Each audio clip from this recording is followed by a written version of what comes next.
Amigas, amigas de Portal Interior, sean bienvenidos a una nueva edición de nuestra plataforma digital con el objeto de ir analizando algunos temas de la actualidad que preocupan a nuestra sociedad y por supuesto ustedes.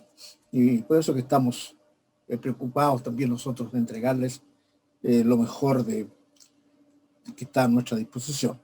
En este caso, el tema que vamos a tratar, amigas y amigos, es la física cuántica, ¿sí? En términos generales. Es una palabra que para muchos es un misterio, aunque ya lleva más de 120 años en el lenguaje científico, digamos.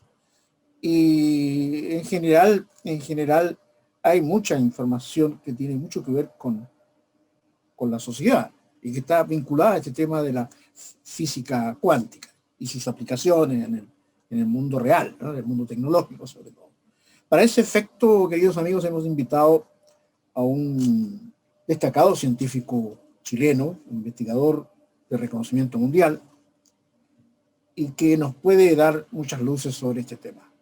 Nos referimos al profesor y doctor Luis Salinas Carrasco. Él es un doctor en ciencias naturales, con mención en matemáticas de la Universidad de St. Darles, en Saarbrücken, Alemania, especializado en computación científica e inteligencia computacional, un académico de la Universidad Técnica Federico Santa María. Muy bienvenido, profesor Luis Salinas, y antes que nada, un agradecimiento por hacerse usted pues, un tiempito en sus actividades para conversar con la audiencia de Portal Cito. Muy bienvenido. Muchas gracias, Paulina. Participo con mucho agrado en esta reunión. Muchas gracias, muchas gracias. Profesor, bueno, como lo dijimos recién, el tema esto de la física cuántica es un tema, si bien es cierto, denso, un tanto popularizado, diría yo, porque tiene muchas variables y que tienen aplicación, como decía yo, en lo que uno observa. Sin ir más lejos, estaba leyendo por ahí que nuestros famosos estos GPS que usamos en los autos, ¿no?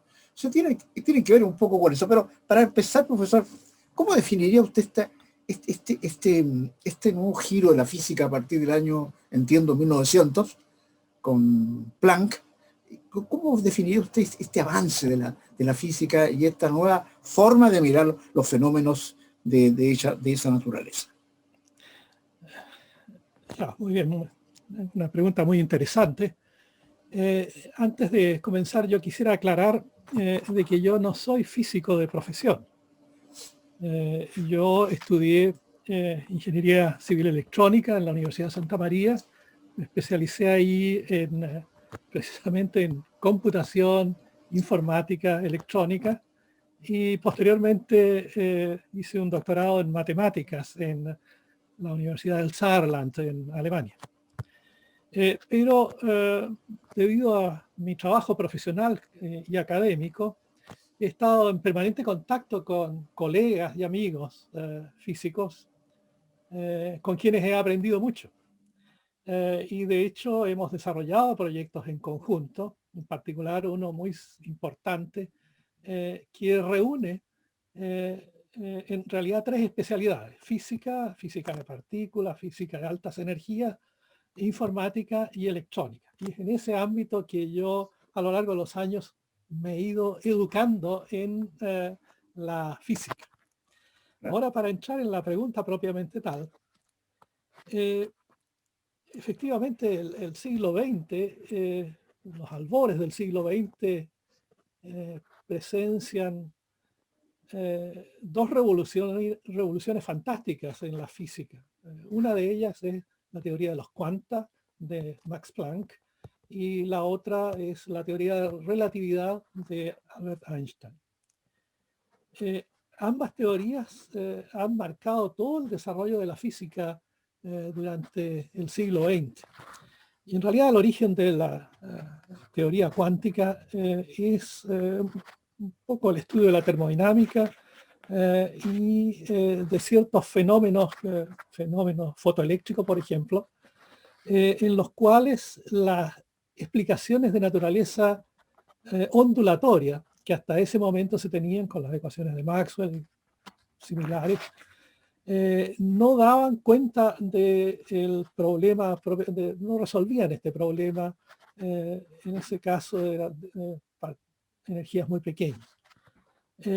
Pero con el aporte de Max Planck, en que él plantea que los paquetes de energía no se dan en forma continua, sino que se dan en cantidades finitas, fijas. Y eso permite explicar muchos fenómenos de la física. En particular, Albert Einstein usa esta teoría para explicar el efecto fotoeléctrico ya en 1905, que es la teoría que está detrás de una aplicación bien concreta, que son las células fotoeléctricas que están en todos los ascensores y en todos los sistemas que capturan la presencia de un ser humano y efectúan alguna operación electrónica.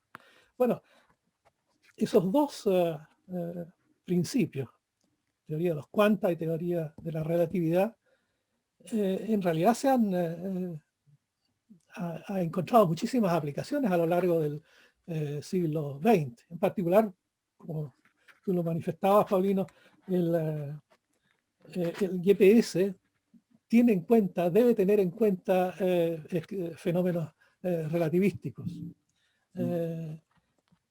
Por otro lado, toda la electrónica que está detrás, estos mismos elementos que estamos utilizando para comunicarnos en este momento, no serían posibles si acaso no hubiera una teoría muy precisa que sustenta estos desarrollos. Los circuitos electrónicos, los chips que hoy día dominan el mercado de los computadores, no serían posibles sin la teoría cuántica, que permite explicar. Los transistores están en la base, y sistemas más sofisticados también requieren, o para el diseño requieren un cierto conocimiento de teoría cuántica. Profesor, de manera que yo diría que ese es el fundamento de la teoría cuántica, concebir la energía no como un fenómeno continuo, sino como un fenómeno discreto y en determinadas circunstancias. Eso de determinadas circunstancias es un problema más largo. La incertidumbre. La incertidumbre. La incertidumbre también interviene. Ahora, en un plano general, profesor, ya ubicados en el contexto, sobre todo partiendo de la base de que usted es matemático, ¿no? Y la matemática lo explica todo, o trata de explicarlo todo. Yo creo que es muy importante saber en qué cambió la explicación del universo actual con este nuevo descubrimiento, esta nueva faceta de la física. ¿Se abrió más? ¿Es posible vislumbrar algo más a través de este descubrimiento? Bueno, efectivamente, casi todos los fenómenos de la astronomía, por ejemplo, han sido explicados con base en las modernas teorías donde interviene la mecánica cuántica y también otras teorías. Es decir, estas dos teorías abrieron a la humanidad toda una gran ventana para apreciar el universo. Por ejemplo, apreciar que nuestro planeta es bombardeado diariamente por millones de partículas de muy alta energía, que sin una explicación como la teoría de la relatividad, uno no podría explicar la presencia, la llegada de esas partículas que deberían haberse desvanecido mucho antes, pero por un efecto relativístico viven mucho tiempo más. Ahora, la mecánica cuántica también ha dado origen a apreciar la existencia de muchas otras partículas, en particular unas que son muy populares hoy día en términos de la investigación, los llamados muones, que tienen ciertas características bien especiales y que son muy difíciles de detectar. Hay sistemas de detección, por ejemplo, en la Antártida hay un sistema de detección de estas partículas y también en una mina en Canadá para detectar estas y otras partículas también. Nosotros mismos somos bombardeados también por otras partículas elementales que se llaman neutrinos. Muchos de ellos provienen del Sol. Entonces, para poder explicar algo, un fenómeno tan que nosotros lo tenemos a la vista, pero no lo podemos explicar, ¿cómo nos llega toda la energía del Sol? Bueno, porque se producen ciertas reacciones termonucleares cuya explicación, ahí interviene un físico alemán, Bethe, muy importante, no lo podríamos explicar si no tuviéramos estas herramientas, estas teorías que provienen de la mecánica cuántica y de la teoría de relatividad. Claro. Por ejemplo, sin ir más lejos, si uno quisiera pensar cómo es posible que nos llegue una enorme cantidad de energía del Sol, que podría satisfacer todas las necesidades de energía de la Tierra, bueno, es porque hay un fenómeno que es una reacción termonuclear en que el hidrógeno, que es una sustancia muy común en el universo, se transforma en helio, precisamente por fusión de sus núcleos, de hidrógeno. Entonces, en ese proceso se produce helio y otras partículas, pero al mismo tiempo se emite una gran cantidad de energía. Es el mismo proceso en realidad que se desarrolla en una bomba de hidrógeno, solo que se desarrolla automáticamente en el Sol y que nos provee toda la energía. Es decir, entonces, sobre la base de esta teoría, hemos podido ir comprendiendo cómo funcionan las estrellas. Podemos entender también cómo evolucionan las estrellas. El Sol es una estrella relativamente de vida intermedia, pero hay otras estrellas mucho más antiguas y ya se sabe, se conoce bien cuál es el proceso de evolución de una estrella. Hay sistemas estelares exóticos como las estrellas de neutrones, por ejemplo. Estrellas de neutrones cuyo colapso cuando producen ondas gravitacionales, que no es un fenómeno que puede entenderse solo sobre la base de la teoría que desarrollaron tantos y tan distinguidos físicos a lo largo del siglo XX.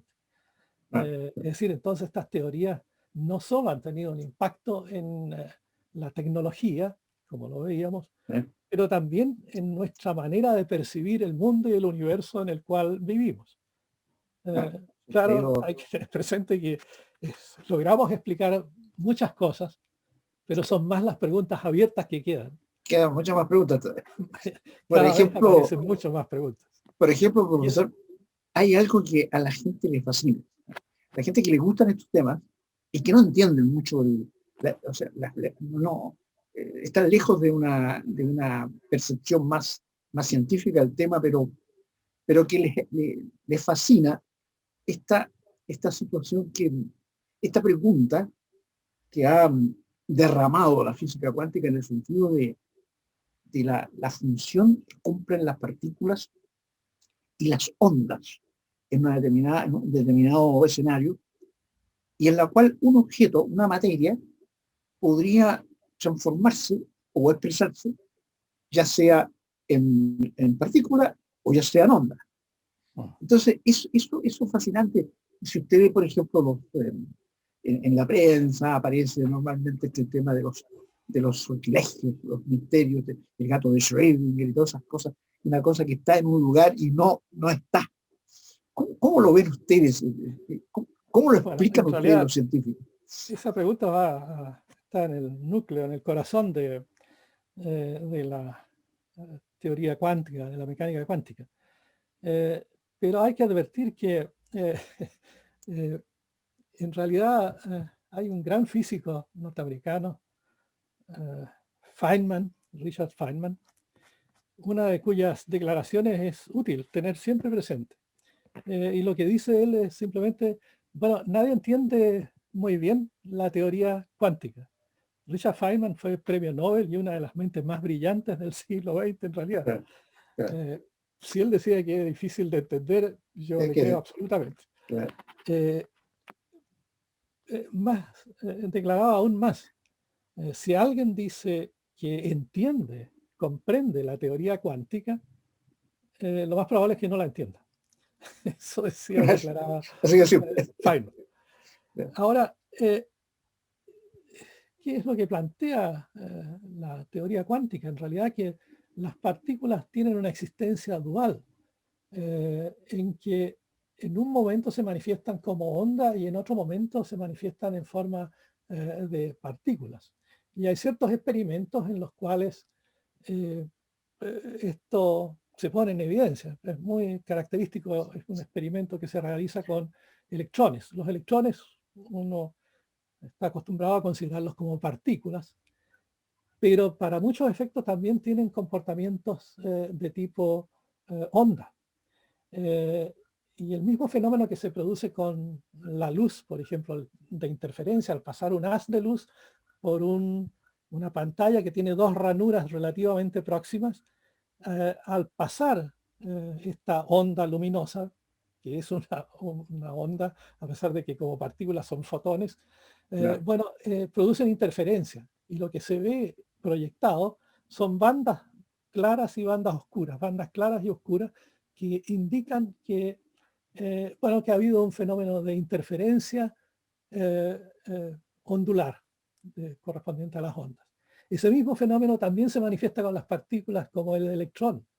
Entonces, el electrón en determinadas circunstancias se expresa o manifiesta un comportamiento de tipo corpuscular y en otras un comportamiento de tipo ondulatorio. Es decir, yo creo que lo que nos enseña la mecánica cuántica es que esto que llamamos realidad hay que considerarlo como una dualidad, ¿cierto? Aquellos aspectos que son ondulatorios y aquellos aspectos que son corpusculares. Y hay diversas teorías que tratan de entender esto. Una de ellas ya bien antigua, de Schrödinger, en que habla de probabilidades.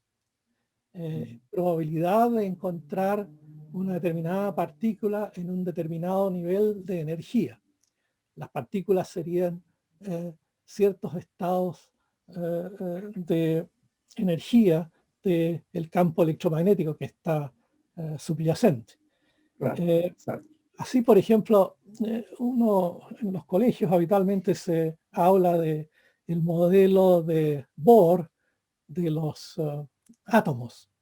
Ese modelo es prácticamente como un sistema planetario muy pequeño, en que los electrones son ciertas partículas que orbitan en torno a un núcleo. Pero resulta que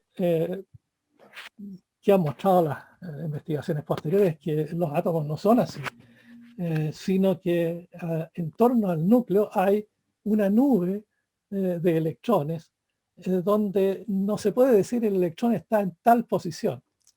Se puede conocer a lo mejor su momentum, pero no se puede decir cuál es la posición. Entonces, se puede hablar más bien de una probabilidad de encontrar una partícula en el entorno del núcleo.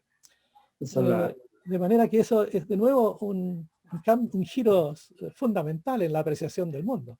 Es la probabilidad. Esa es la probabilidad. Y lo otro, lo de la percepción, que también se discute mucho en las universidades. El problema es la percepción, es decir, las cosas pueden ser o no ser de acuerdo con la percepción del observador. Entonces, ahí es más intrigante, porque imagínense que yo veo algo y al verlo, en el proceso de observación, lo altero. Sí. Lo altero. Entonces, sí, efectivamente, ese es un fenómeno que ocurre en realidad en casi a cualquier escala, pero especialmente en la física de partículas elementales. El problema es que, ¿qué significa observar? ¿Cómo observa uno? Bueno, nosotros observamos aquí a través de un campo electromagnético que es la luz que emite la pantalla, por ejemplo, o la luz que llega a la cámara que está fotografiando. Bueno, ese proceso que llegue un impacto que nos permite observar, si estamos observando por medio de nuestra visión, entonces hay fotones que están llegando, incidiendo en el objeto que estamos observando. La misma llegada de los fotones a ese objeto, si los fotones son muy energéticos, lo perturban. Bueno, ese es un fenómeno bien común. Por ejemplo, si uno expone una tela de color que ha sido puesta en color con malas tinturas, por ejemplo, y la expone al sol, en corto tiempo se decolora. Claro. Eso muestra que la acción de la luz en realidad produce un cambio en el objeto observado. Y esto mismo se observa a nivel atómico y subatómico, en que el mismo proceso de observar perturba el fenómeno que uno está observando. Claro. Cuando se trata de observar, la observación tiene que ver con la longitud de onda con la cual uno está examinando. Por ejemplo, si miramos, utilizamos luz visible para observar, tiene una cierta longitud de onda, son relativamente energéticas, pero si queremos apreciar más detalles, necesitamos más energía. Si quisiéramos observar, por ejemplo, estructuras de tamaño de varios miles de átomos, por ejemplo, necesitaríamos algún elemento que nos permitiera observar. Ese elemento puede ser un haz de electrones, por ejemplo, y eso es lo que hacen los microscopios electrónicos, por ejemplo. Entonces, claro, si hablamos de un electrón incidiendo sobre un tejido humano, por ejemplo, es claro que eso lo va a alterar. Entonces, el proceso de observación siempre introduce una observación. Claro. Introduce una perturbación. Una perturbación, claro. Claro. Ahora ocurre, en realidad, a toda escala, muchos orden de cosas, claro. Ahora, profesor, y en el otro terreno, usted sabe que los herméticos en la antigüedad decían que todo lo que es arriba es abajo. Entonces, claro, abajo no hay mucha claridad. ¿Qué pasa, digamos, con este mundo subatómico? Arriba, al parecer, hay más certeza, si uno lo quisiera, ¿no? Y al parecer muchos científicos están tratando de establecer ese eslabón entre el mundo microscópico y el mundo externo, ¿no?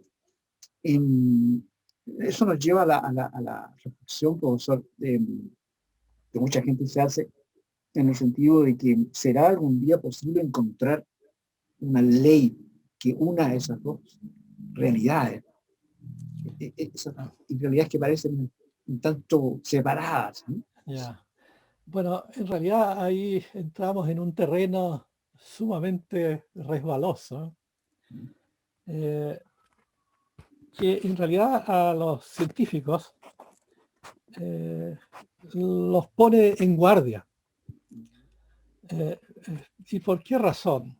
Porque un científico tiene que cuidar mucho su reputación.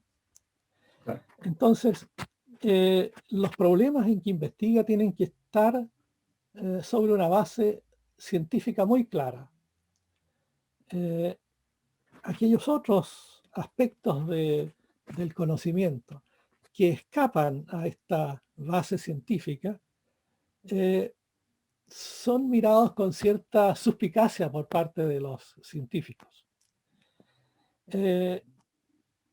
Entonces, hay una realidad que siempre se nos escapa, y los científicos lo que tratan justamente es tratar de comprender mejor esa realidad, y la realidad que se comprende hoy por hoy es la realidad muy terrena, la realidad concreta de los objetos que están sobre la superficie de la Tierra, en fin, sobre los astros, son aquellos sobre los cuales se puede pronunciar la física, la química, la biología.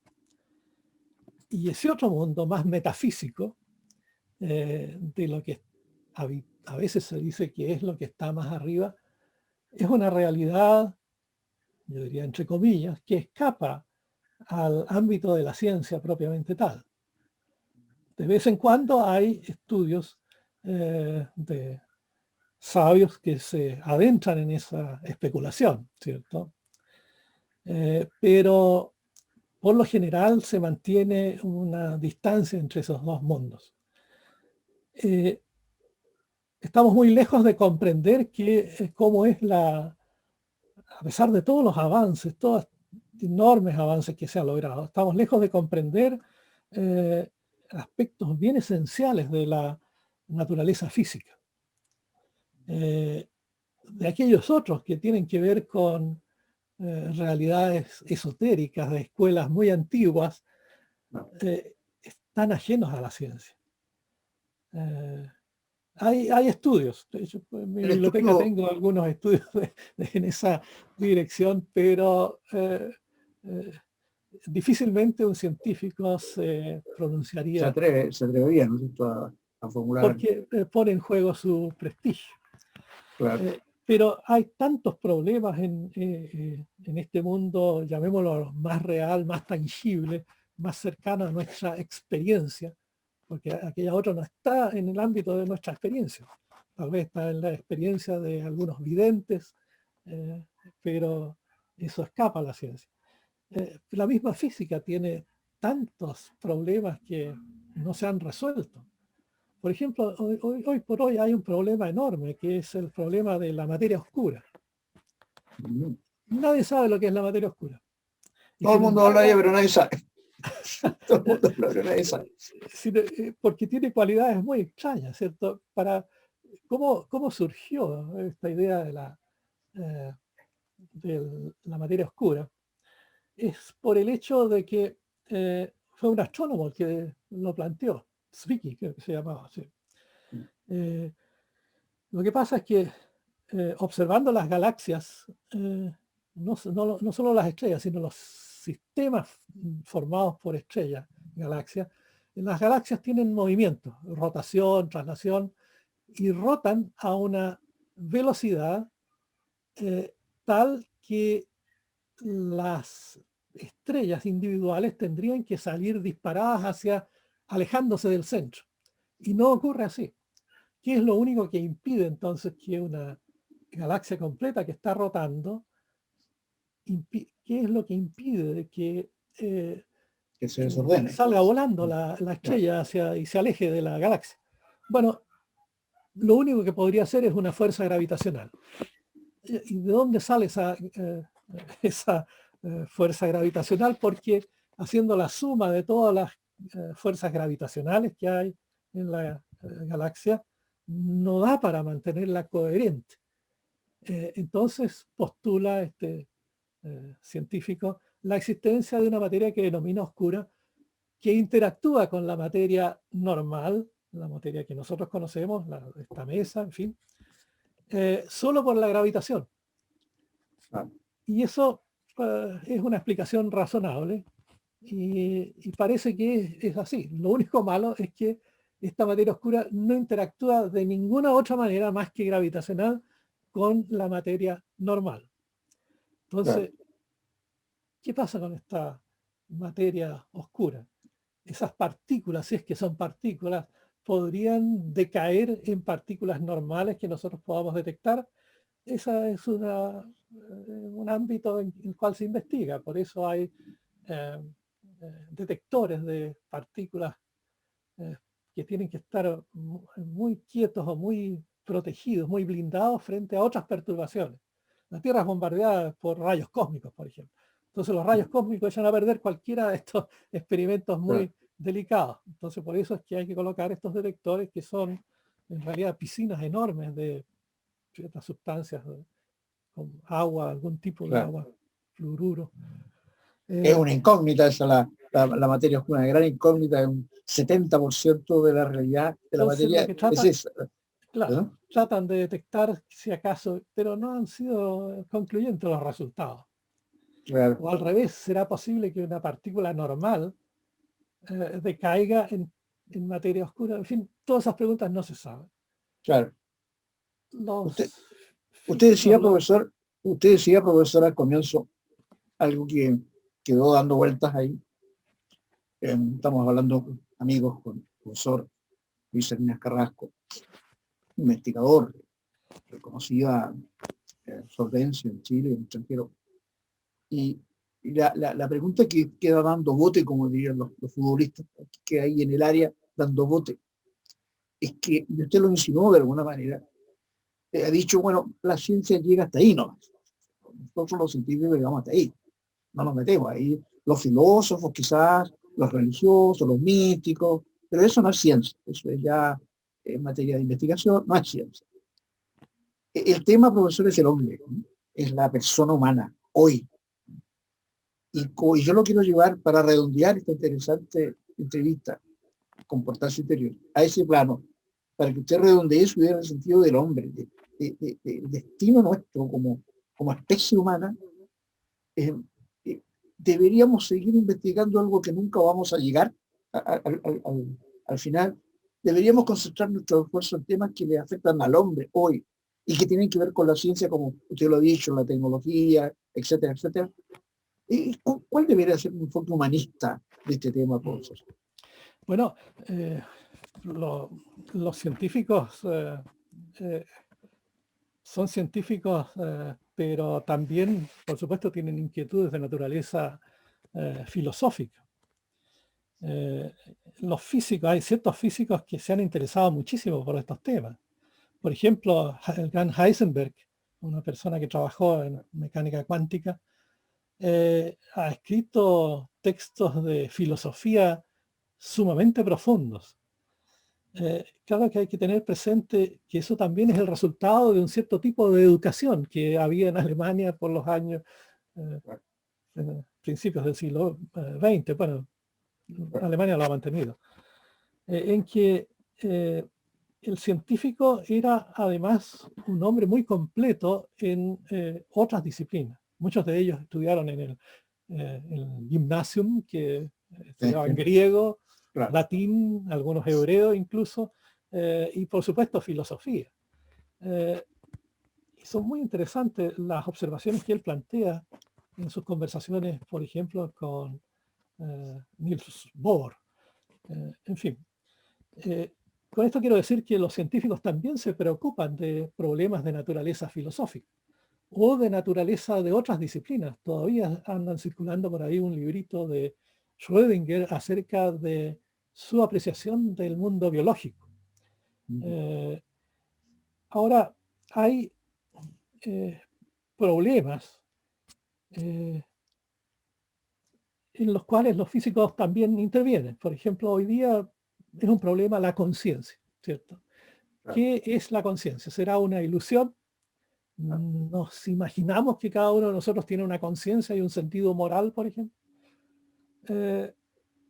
Muy bien, pero entonces el reciente premio Nobel Penrose desarrolló hace un tiempo atrás, para unos 10 años, una teoría de ciertos microtúbulos que serían ciertas estructuras que están en las partes más finas de las neuronas, donde se manifiestan fenómenos cuánticos.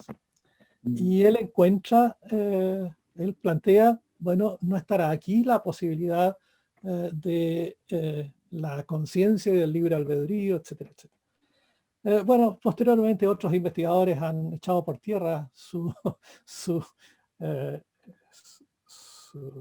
teoría, Claro.